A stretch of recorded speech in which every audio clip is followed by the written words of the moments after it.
So like what you were saying about when like you got to church and you felt like home. Mm-hmm. So it reminded me of a conversation I was having with someone, and then the person was like, when he met his wife, she seemed very, very familiar. She felt like home.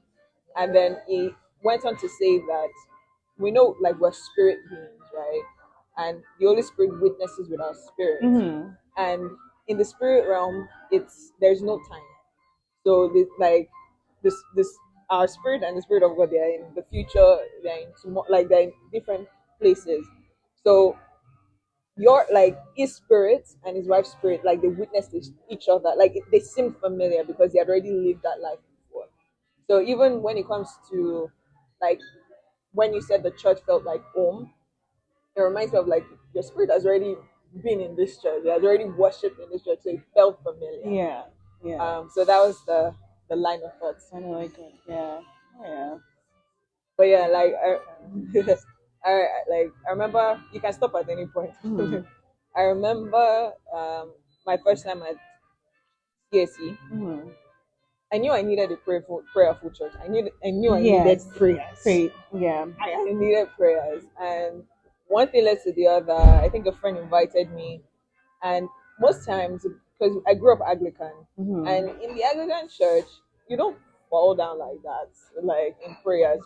I used to wonder when people like when they're like, Like when he boom, touched you, like the spirit of God is. and they fell Yeah. and stuff. Yeah. I will never forget that day in church. But it was Destiny Recovery. I think it was either a Wednesday or a Thursday. Mm-hmm. Pastor Fela literally was not he wasn't even looking in my direction. Mm-hmm. He just passed me and my leg went papa. Like at that point I said, what, just sit down because you will fall down. So that was like my very, very Encounter. encounter. I knew that this was something like this was something more. Yeah. Like this was like the presence of God and it was Mm-hmm. heavy.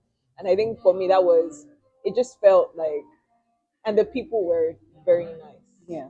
Remember Pastor saying, I want then I used to so then I used to rock like Timberlands, sweatpants, and I had dreads. So I wasn't the typical Nigerian church goer. Mm. like, but I remember Pastor seeing me. I was like, "Oh, I want to be your friend," and I was like, "Oh, interesting." Usually Yeah. people will like go and cut your dreads Right. now, Yeah. Yeah. and he was like, "No, I want to be your friend." And honestly, that just made me like, "Oh, Feel okay, more welcomed. yeah, like this Yeah. church is actually pretty chill." And then meeting other cool people that will go out of their way just to actually help them. Yeah. I think that sense of community, Yeah. like you just belong. You know you belong, even if it's your first time, but you know like you're welcome.